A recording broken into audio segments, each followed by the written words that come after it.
The M12 Force Application Vehicle, better known as the Warthog, is a highly mobile and adaptable platform serving the UNSC. Famed for its toughness and sturdy design, stories about hogs surviving numerous tours of active combat duty abound. But none is more well known than the tale of the Daedalus. Near the beginning of the Covenant War, the UNSC frigate Daedalus went down in atmosphere over the planet Galgaliel, smashing into the irradiated world's high-gravity surface. The ship's molten wreckage was scattered for hundreds of miles, an unsurvivable event. And yet, 4 Warthogs had, in fact, survived the impact. Marines from the motor pool had buckled themselves into the Hog's seats as the frigate plummeted to the surface. Strapped to the ship's deck, incredibly, the vehicles remained intact. Due to the security restrictions of the Cole Protocol, the Marines would wait months for aid. To survive, they used the Hogs to desalinate water and search for food. And they even programmed their radios to broadcast the distress signal that eventually led to their rescue. This is the Aston Martin 177. Compared to Vantage and Vanquish, it is a rubbish name, and frankly the car deserves better, because it is the most powerful and most expensive Aston Martin of all time. At the front is a 7.3-litre V12 making 700 horsepower, which would be remarkable on its own. But it's even more amazing when you discover that this car weighs less than Aston's own V8 Vantage. They ran the 177 prototype up to 220 miles an hour before the driver backed off. According to Aston, it could go even faster. Whether you'd want to is another matter. Firstly, because it costs £1.3 million, and it would be a shame to break it. And secondly, because, well, just look at it. The underneath of the 177 is made from huge, beautiful sheets of carbon fibre, copied from Aston Martin's Le Mans races. And on top is a hand-beaten aluminium skin made by the same 200-year-old men who've been making Aston Martins since 1913. If only it had a better name.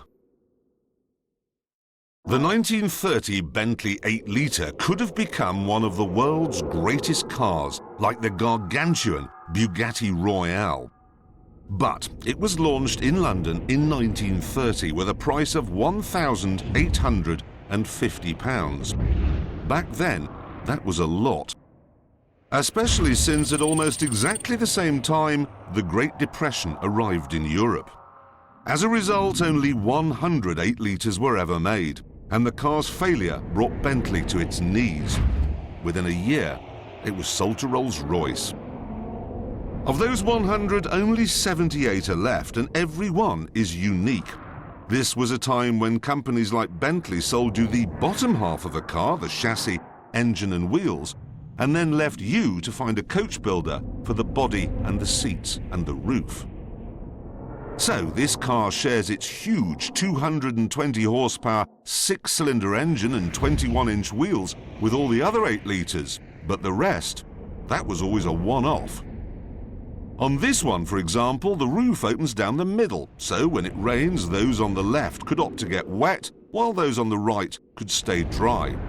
Strangely, it was an idea that didn't catch on, just like the rest of the Bentley 8-litres.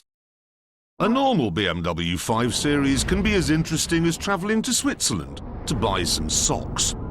But this isn't a normal 5 Series. This is the brand new BMW M5. Like previous versions of the M5, you wouldn't know it's anything out of the ordinary, unless you're an industrial-strength Class 1 ocean-going car bore. There are slightly swollen arches, fractionally bigger air intakes, and a set of subtle vents in the wings. But overall, it looks like the 520 that your dentist drives. And that's always been the genius of M5s, right back to the original of 1985. They may look quiet and unassuming, but they go like a stabbed badger. And this new one should be no exception. Gone is the rather drony V10 from the old M5, and in its place is a 4.4-litre twin-turbocharged V8 making over 550 horsepower. The pointlessly complicated and stupidly annoying gearbox of the old car has gone too, to be replaced by a 7-speed double-clutch flappy paddle system that should make changes as silky as Pierce Brosnan's underpants. So, it's as discreet as a Victorian butler, yet it's powerful enough to pop a kidney. It is, in short, another classic BMW M5.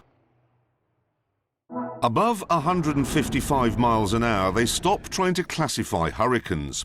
155 miles an hour is a Category 5, the kind that killed 12,000 burly Texans in 1900. There is no Category 6, because if there was, there'd be nobody left to classify it once it had passed.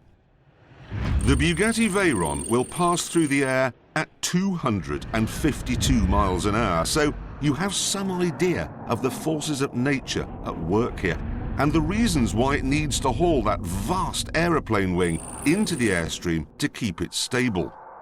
It's also why it needs 16 cylinders, 8 litres, 4 turbochargers, 10 radiators, and 1,000 horsepower. Everything about this car is Category 6. Except, that is, the skill level required to drive it. Your mother could. A flappy paddle gearbox developed by people who develop Formula One gearboxes, and a four-wheel drive system developed with some considerable amount of head-scratching by rocket scientists means you just get in and drive. And you won't drive anything faster. Anything. Like Concorde and the Saturn V, the Veyron is the furthest its particular engineering avenue will be explored. The men who engineered it are probably working now on hydrogen propulsion. There is no longer a place in the world for a car that will, with a twist of the special extra key required to dial in that hurricane-beating top speed, consume a set of 10,000-pound tyres in just 300 miles. And that makes me sad. If the DeLorean hadn't existed, Tom Clancy would have had to invent it. This wasn't really a car. It was part of a bigger storyline that involved the British government, the feds, and a silver-haired anti-hero with some extremely odd ideas. The DeLorean itself was perhaps his oddest idea of all. An unpainted stainless steel sports car with gull-wing doors and, thanks to a wheezing 130 horsepower Renault engine hanging off the back, almost no performance whatsoever. The DeLorean quickly developed a terrible reputation, and that only got worse when famous American owners got locked inside by the failing electrics. It was a disaster, and production ended before Steven Spielberg made it a time-traveling film star. If you want one now, there's a man in America who can build you a new DeLorean from old parts. But he won't be the real deal until he gets on the FBI Most Wanted list. If you wanted to win at Le Mans at the end of the 1950s, you needed to be driving one of these. The Ferrari 250 Testarossa wasn't just beautiful, it was frighteningly effective. It dominated the 24-hour race in 1958 and again in 1960. And then, just for good measure, when the opposition thought it could breathe again, it won again in 1961. Its close cousin, the 250 GTO, might be the most valuable car the world has ever seen, but the Testarossa was the one that took the silverware. For all its beauty, the GTO had to make do with class wins, where the Testarossa beat everything.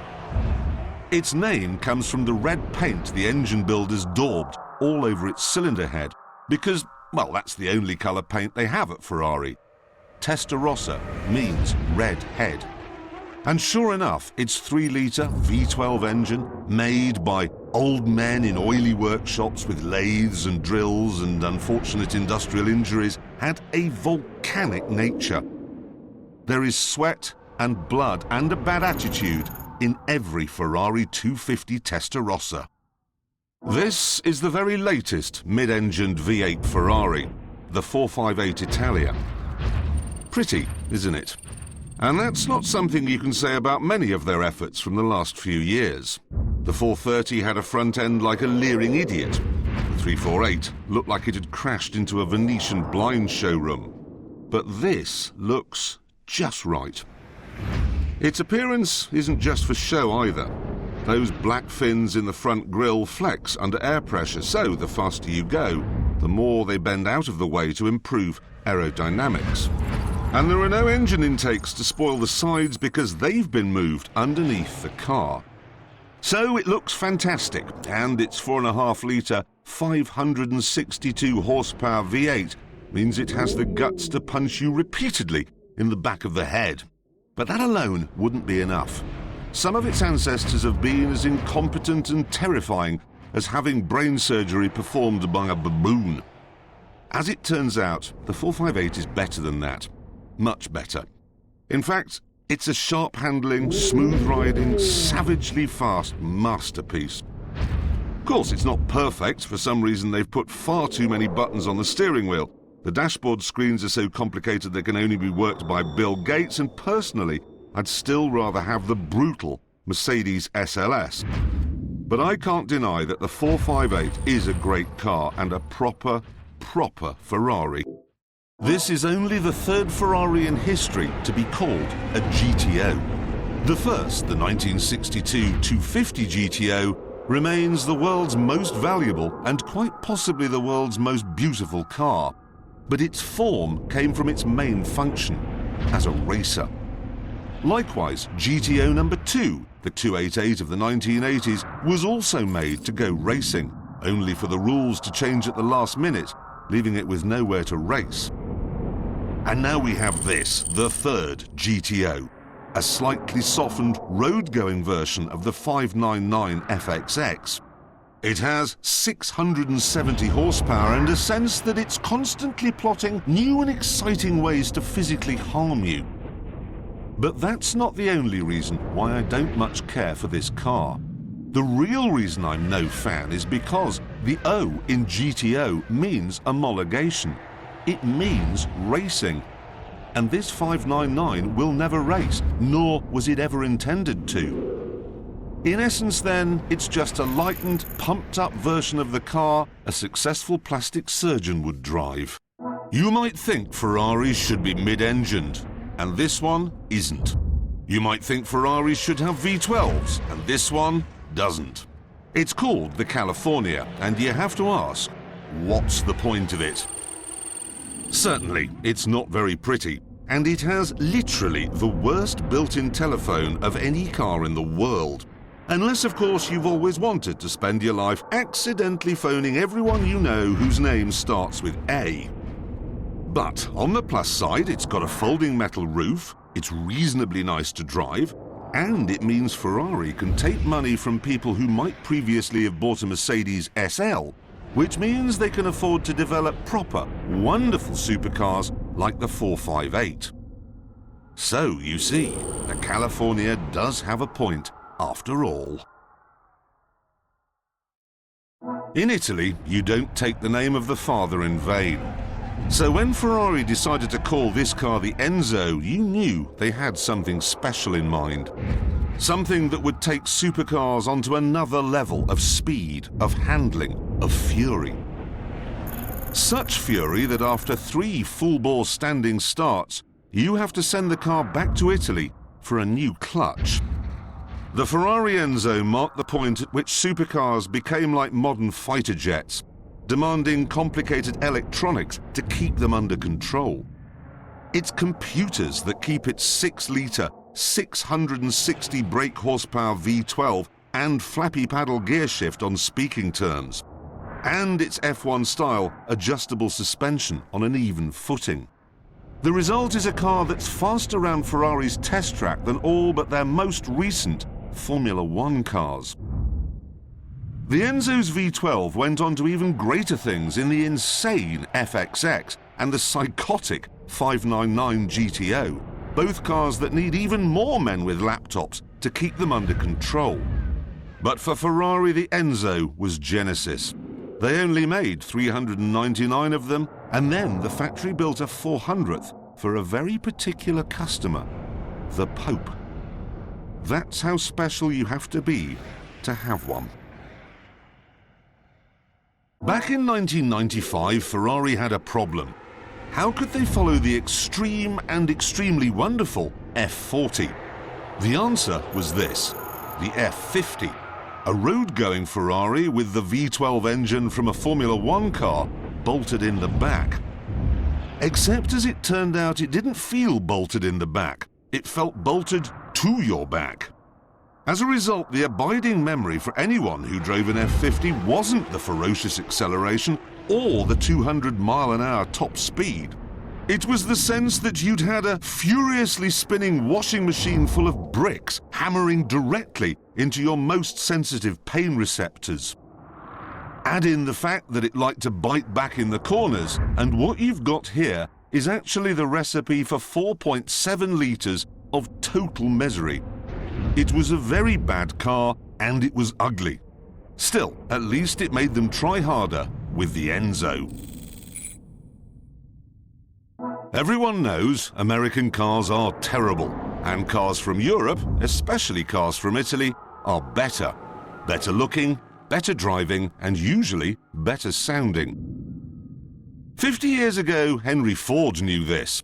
That's why he tried to buy Ferrari and thought he had, until Enzo Ferrari looked down his Roman nose and said, you know what? Actually, you can't have it.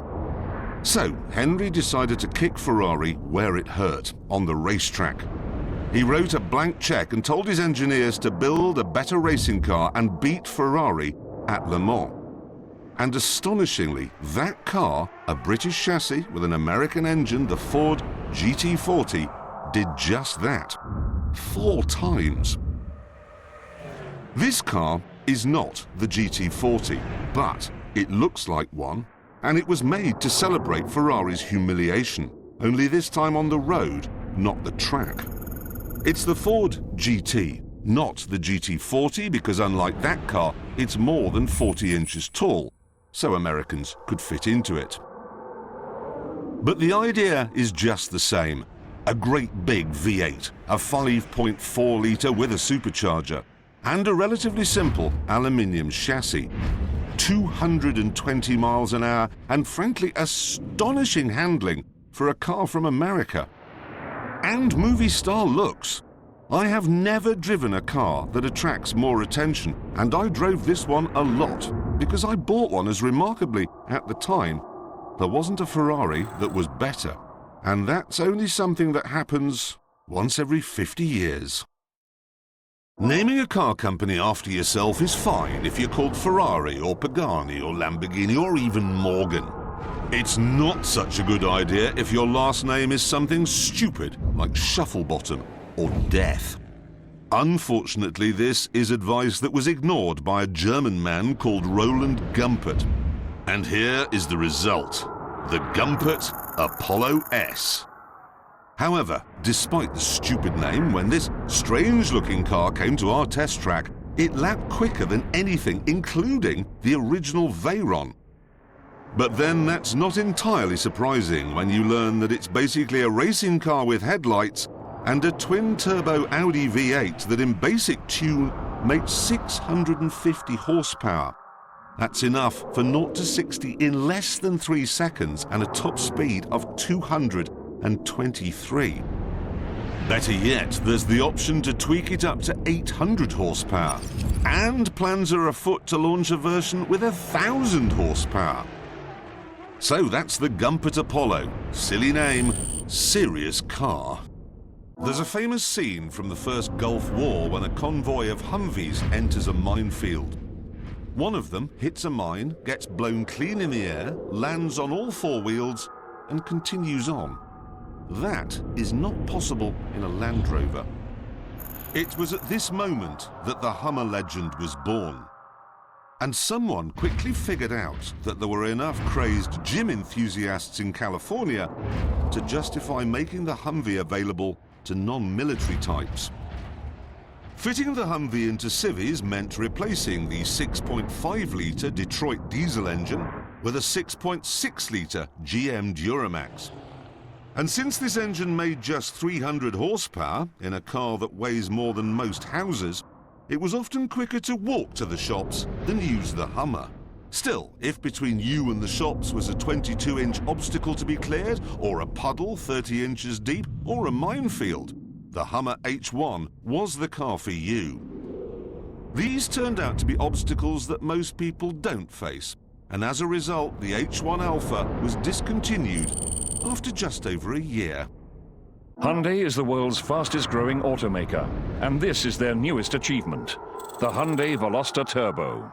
Drawing on their experience in the world of racing, the Veloster Turbo features some of the same upgrades over the standard model as Rhys Millen's Veloster rally cars. His Velosters are kitted out with turbocharged 500 horsepower engines, lightweight carbon Kevlar bodies, and custom suspensions to handle the bumps and bruises of the most punishing rally cross course. Racing is in the Millen family's DNA. Both Rhys and his father Rod have entered the famed Pikes Peak International Hill Climb. Rod set the overall fastest time there in 1994, holding that record for 13 years. In 2009, Rhys posted the best ever run in time attack two-wheel drive class with his Genesis Coupe. Rod drove the same Genesis to an even quicker time 2 years later. 2011 was also the second time that Rhys and his team entered the Unlimited class. Their purpose-built PM580 is propelled by a turbocharged Hyundai V6, making over 700 horsepower. The Koenigsegg CCX holds a special place in Top Gear history. For a long time, it was the fastest car around our track. To this day, it has the longest name of any car on our lap board. And it's the only car the Stig has ever stuffed. Stig's accident wasn't small, but then it wouldn't be with a 900 horsepower, twin supercharged 4.5-litre V8 pushing him towards the tyre wall. But in a straight line, that power also means speed, 245 miles an hour to be exact, and that's not far off what a Veyron can do. Except, of course, a Veyron has a huge wing on it as standard, and a Koenigsegg, as Stig found out, does not. Or at least it didn't until Stiggy's accident, after which it became an option for any owner who didn't fancy ruining the inside of their underpants. Even someone as fast and as brave as Stig would be wise to choose it. If you think the Lamborghini Murcielago isn't rare or special enough, this is the car for you. It's called the Reventon. And if you think it looks like an F-22 Raptor stealth fighter, you'd be right. That was the idea. Except on the Raptor, all the strange surfaces and matte black paint are meant to make it look more discreet. But this car is a Lamborghini, and Lamborghini doesn't know the meaning of discreet. Certainly there's nothing even remotely discreet about the monstrous 6.5-litre, 640 horsepower V12. Firing that up is like strapping a unicorn to the roof and driving around shouting, "Look at me!"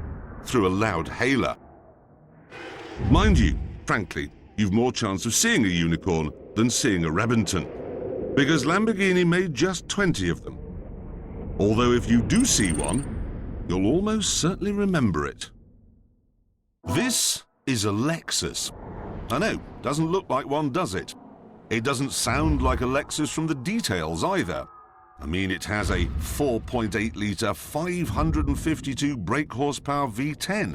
It also has a carbon fibre body. And it does 0 to 60 in 3.7 seconds and has a top speed of 200 miles an hour. This is what happens when you tell Lexus engineers to stop making quiet, dull saloons for people who play golf. Let off the leash, they go mad and make this, the LFA. A car that sounds like an F1 racer and goes like a Ferrari 458, as it should when you discover that it costs twice as much. But just to prove they haven't forgotten their insane attention to detail, the Lexus boffins have given it dashboard vents that gently waft from side to side to make sure the air is evenly distributed around the cabin. This is a Lexus in the same sense that I'm a 400-meter runner. In other words, it isn't a Lexus at all. What this is Toyota showing exactly what they're capable of. And it turns out that what they're capable of is quite a lot. Before the Bugatti Veyron, there was this, the 241-mile-an-hour McLaren F1. Despite its similar top speed, the McLaren F1 is the very opposite of the Veyron.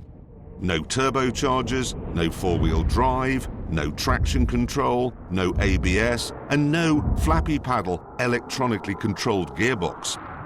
In spirit, the McLaren is closer to a Caterham than a Bugatti. A Caterham with a gold-plated engine compartment. It was built without compromise, and nothing was to get in the way of the driving experience. That's why the driver sits in the middle, so they feel completely in control. McLaren was so determined to use this layout, they even had the law changed to make it possible.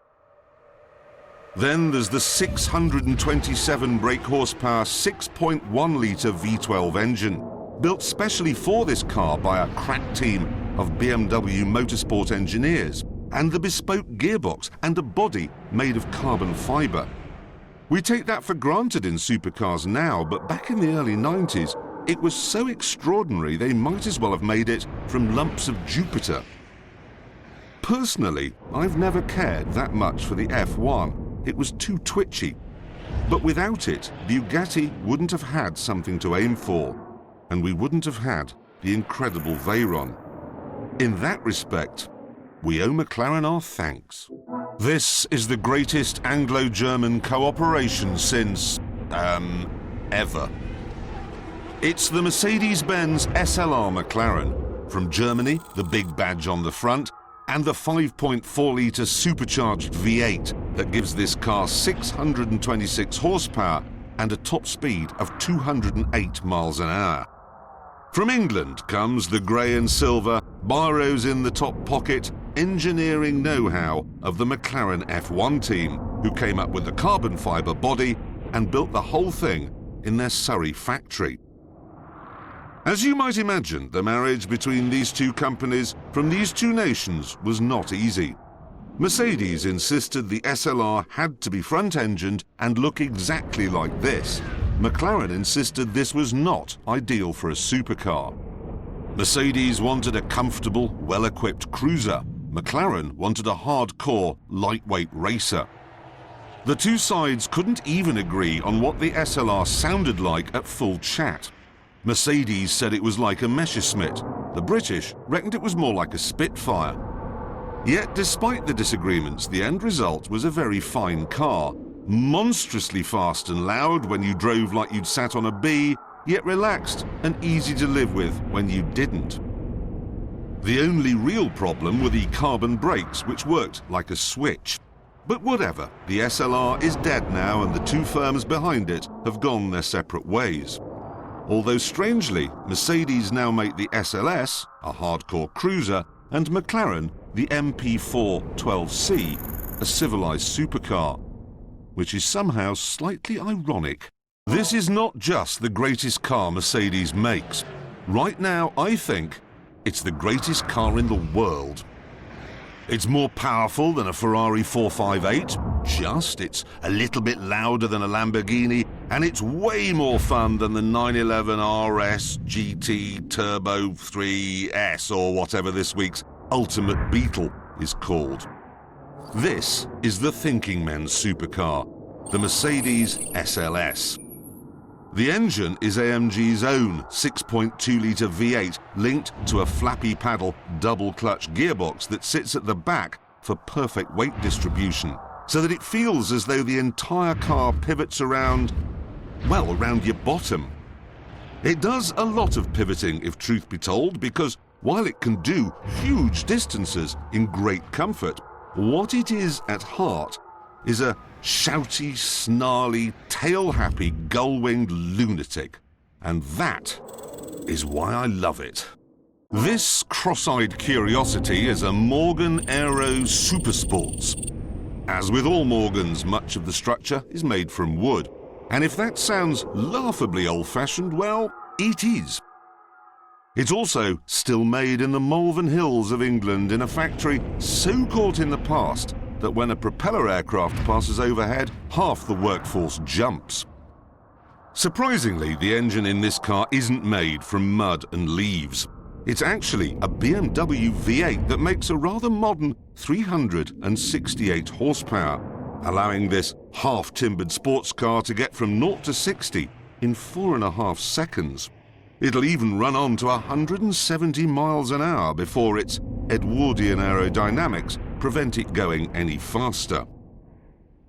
I said sports car, but in truth, this is as much a sports car as Westminster Abbey is a top-class rock and roll venue. This isn't a car to compete with modern Jaguars or Mercs or anything beyond. It's a strange time warp for people who believe cars should come with built-in nostalgia and a special kind of hat. And if that hasn't put you off the Aero SuperSports, you should know that there's also a version with a fixed roof, one of which is owned by Richard Hammond. The idiot. The Pagani Zonda, a car which proves that in Italy you can wake up one morning, drink one too many espressos, tell the world you're going to make a car as fast and as good as a Ferrari, and then actually go ahead and do it. This particular version, one of a baffling array of Zondas over the years, is the Cinque, a road-going version of the feral, track-only Zonda R. It's always puzzled us at Top Gear how Pagani makes its cars so good. Yes, they put in the effort by inventing a new cocktail of carbon fibre and titanium called carbotanium. And they managed to persuade Merck's power-crazed AMG division to build them special V12 engines. But that's not enough on its own. What Pagani really understand is that a supercar should be loud and dramatic and fast enough to make your eyeballs turn to putty. They also make cars that are incredibly easy to drive. Many men in sheds try to make supercars and they get it wrong. But Pagani, as we see here, consistently gets it right. Very, very right. If you like your racing cars to sound like the god of thunder treading on a drawing pin, you won't like the noise made by this, Peugeot's Le Mans winning 908, because it sounds rather like a vacuum cleaner. And the reason for this is because it runs on diesel.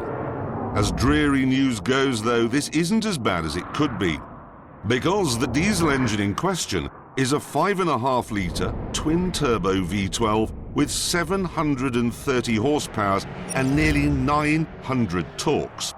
That is a lot. And it means that even with a wing the size and length of a cocktail bar on the back, it can still reach over 250 miles an hour on the long Le Mans straights. The combination of speed and the fewer pit stops demanded by diesel economy mean Peugeot was a dead cert to win the 24-hour race in 2007. Except it didn't, because Audi fetched up with a diesel car that was even faster and even more reliable.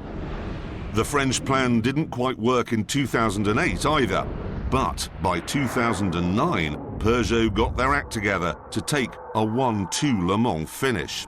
Normal service was resumed in 2010. Spyker was a Dutch company that went out of business in 1925, apparently. Don't worry, I didn't know that either. I'd never heard of Spyker, nor its financial troubles, nor even that there was a motor industry in Holland. I'd always assumed they had other industries to be getting on with, like flowers or cheese. But then, a Dutch millionaire got bored with having too much money and bought Spyker back with cars like this, the C8 Laviolette LM85. It has a 4.2-litre V8 engine from Audi and a chassis that was developed with help from Lotus. But the really interesting thing about Spykers is the way they look, which is like nothing else, and their interiors, which are like something else, although in most cases that something else is an explosion in one of those shops that sells jewelry and expensive luggage. Spyker's millionaire owner says that's what people want, and presumably he's right. Because when most restarted car companies fail within 7 minutes, Spyker is now doing so well, it recently bought Saab. Eventually, all TVRs will break down, and now so has the company that made them. That's a shame. Nothing was a bad idea at TVR. They tried to reinvent the door handle. They made front wings that appear to have been attacked by a mad axeman. They got the company dog to help with the styling. Obviously, there was no guarantee that your TVR would start of a morning, and even less of a guarantee that once it was going, it wouldn't attempt to fling you into a field of sprouts. But the insanity was just part of what made TVRs so special. Given their inability to make anything work properly, it was yet another example of their madness that they made their own 4-litre straight-six engine. Still, in a car this light, it meant 0 to 60 in 3.7 seconds and a top speed of 185 miles an hour. TVRs were the snorting, grunting, swivel-eyed lunatics of the car world, and were somehow worse off without them. The Viper project began in the late 1980s, when a Chrysler employee was inspired to create a new version of the Shelby Cobra. Along with a raw sports car experience, Vipers maintain the venomous snake theme of the original. A group of enthusiastic engineers assembled to become Team Viper. This team later created high-performance versions of other Chrysler vehicles and eventually became known as the Street and Racing Technology Development Team. Another group involved in the development of the first Viper was Lamborghini. Owned by Chrysler at the time, their expertise was used to critique the engine design and build prototype V10s. When the concept car was unveiled in 1989, it created enough public interest to propel the Dodge Viper to a wildly successful 1992 debut. Vipers have been hand-built at the Connor Avenue Assembly Plant in Detroit since 1996. They receive multi-position suspension alignment and dynamic testing, appropriate for a high-performance vehicle. The 2013 Viper utilizes magnesium in the dash structure and carbon fiber in its hood, roof, and liftgate. Combining these lightweight materials with the tremendously potent V10 engine gives it an excellent power-to-weight ratio.